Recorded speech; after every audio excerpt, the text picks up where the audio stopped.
It's me, Rame. Good morning. Speaking from Kigali, Rwanda at the Rwanda Genshin House Guest House. So there is a very big question: why a lot of overseas African do not come and invest in their country? The African diaspora, why they do not come and invest in their country? What I can see the problem lie in the concept of having a better opportunity overseas, having a better life, having a better system, having a better education system. But I think so that is not anymore is the case, especially when you compare Europe, you will compare United Kingdom, France, Germany, to country like Rwanda, Botswana, Namibia, these kind of country, even Ethiopia, it's like they are developing very fast. And especially when I talk about Rwanda, Rwanda is like corruption free. There is not a single country in Europe I can say which is better than Rwanda when you're talking about corruption free. Rwanda is corruption free country. Starting a business is quite easy here if you have the right tools, right document, right mind. If you got an entrepreneur mind, if you have the knowledge of ICT, how to use information communication technology skill. In Rwanda, they are pushing everything to ICT, information technology. Especially if we are in retail, they are pushing to omni-channel. If you don't know omni-channel means you buy stuff online, you pick up from the shop, or you can easily scan the barcode and then pick up your products. Everything is becoming like e-commerce, omni-channel centric, especially in Rwanda. But I'm talking about the bigger picture of the Africa. Yes, there are some countries which I'm a little bit worried, like Congo. Still it's not easy to start a business there. Mozambique is very good. I have some friend there, they are doing quite good. Botswana, of course.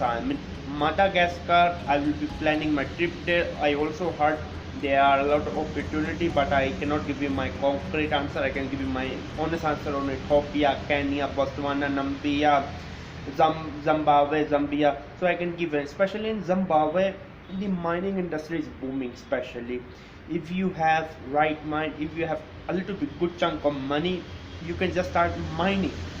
You don't need to hire like more than 20 people. You can start any kind of mining. Is not any kind of basically mining like copper mining, some kind of gem mining. If you have right mindset, if you have right skill, if you can easily get 20 people and you have enough capital to secure the mine. Mining is a big business in Zimbabwe, which is really very overlooked business. Another business I see in, especially in African countries, the hair product. Most of the hair product which I, for example, I just use a gel. This gel is made in Kenya. Nothing against Kenya. I love Kenya. I love Kenya. I love Kenya.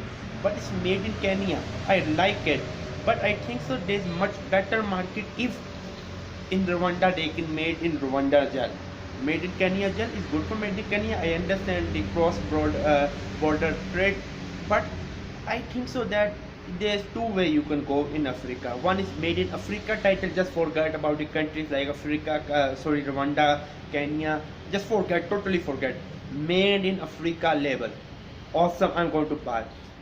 You don't understand that Africa is one of the weird continent on the world. In Asia, there can never be unity. Again, I'm telling you, in Asia, Chinese people from Hong Kong hate us.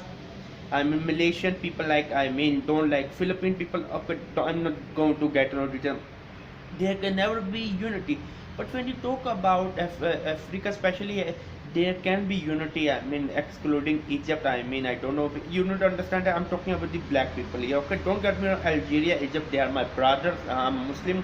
Nothing against them. But because when you're talking about non-African or non-black, unity is harder, to be honest with you. I cannot give you my honest answer on it, to be honest with you. I don't know much about Egypt, but it's hard for especially Morocco, Egypt and Algeria to become like one. Africa is harder for them. Even their culture is totally different, their way of living. When you talk about Africa, East Africa, South Africa, the North Africa, I think so there's one common ground. It's all about common ground. The common ground is that black color. That is one of the weird things. Don't call me racist. I'm talking about the reality. There, in Europe, there was common ground, or building the European Union divide. I mean, the white people. Yeah, in Africa, this common ground, black people. I understand there are a lot of politics. There are a lot of tribal culture going on. There are a lot of hatred going on, especially in a country called Central Africa Republic. But I think so. You could easily overcome if you don't need a lot of money to start a business in Africa. You really don't need even more than 3,000 US dollar. 3,000 US dollar you don't need. I bet you I can start a business with 500 US dollar in Africa with absolutely no problem. You need to understand that you need to start from small. Do not try to present it like you are like a business tycoon. You got some big standard. You got big standard. Go and get a job in a bank. Go and get a job in a government. To be honest with you, do not waste your time. I'm trying to show this is my watch. Now this is not so expensive, but this is a Fossil watch. 300 US dollar cost. It's like cheap, to be honest with you. If you compare to Rolex, I mean $25,000, to be honest with you. 300 US dollar watch I'm wearing on my wrist. Some people think I'm no one. Indeed I am. Some people think I'm a rich guy because 300 US dollar for some people can monthly salary here. Just try to be yourself. Do not try to be fake it, to be honest with you. There's a thing, before I believe in that fake it until you make it, it's good.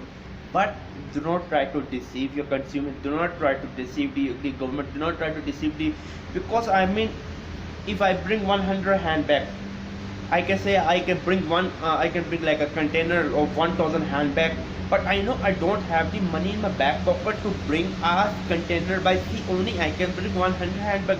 I don't need to tell lie to the consumer. I don't need to tell lie to the retailer. I can just say, I'm just starting out. You need to start somewhere small, to be honest with you. Again, I'm telling you, starting small. You need to start small. Do not try to present you are a business tycoon. If you're a business tycoon, I mean what you are doing with a retailer. Start small. Start small. Start from ground zero. Start from step one. Start from as less capital as possible. Try to test your market. Always bring some sample if you're talking about the trading of some kind of goods. If you're talking about starting like paper bag, business in Rwanda is huge. The paper bag is banned in Rwanda. This is a huge business. I understand. Buying an automatic paper bag machine, because I talk with the factory, it costs you around 100,000 US dollar. Again, I'm telling you, 100,000 US dollar. If you are talking about the manual machine or the V-shaped paper bag machine, you could easily get for 25 to 35,000 dollar, but you need some labor to fold the paper bag. I know some people will have $25,000, good for them. Some people will have $100,000, still they will go for $25,000. That is wrong. Why that is wrong? A lot of people don't understand. They wanna sometimes save the money. Again, I'm telling you, start small, but sometimes starting small do not help you. If you get a $100,000 machine totally automatic, you don't need to pay for the labor. It will do like paper bag coming. You just need 1 or 2% to just to make the paper bag in like big stack. You don't, for the manual you need a lot of people to fold the paper bag. Here's another reason. You are going to open a shop, you are just going to sell like dresses, but you're not sure will the market buy or not. Do not pay rent for a shop. Just try to find the smallest stall, at this size stall. Just put some few dresses. If people like, expand from there. You need to see what you have, what you bring on the table. To be honest with you, it's all about your skill. It's nothing about how good do you look, what brand do you wear, how much money do you have. I know a lot of rich people which are struggling. I know a lot of poor people from zero. They just started a stall. They just started some kind of weird spices company. Really, yesterday I was in a restaurant. He was a farmer. He just started spices business, and now he own a restaurant, to be honest with you, and still supplying spices to all around Rwanda. So at the end of the day, you need to have faith in yourself. Do not try to be waiting. Come on, pick your one African country. I will be telling you, pick a country which is stable, especially like Rwanda, Kenya, Ethiopia is good also. Ethiopia, Botswana, Namibia, Zimbabwe is overlooked. I don't know why. Zimbabwe is becoming very stable, to be honest with you. It's becoming very stable. Do not look Zimbabwe. Pick up the high opportunity, low risk country. And then it was me, Rame. To be honest with you, let me show you the way around. So this is the guest house I'm staying in. So yeah, it was me, Rame. Do not forget to subscribe. Bye.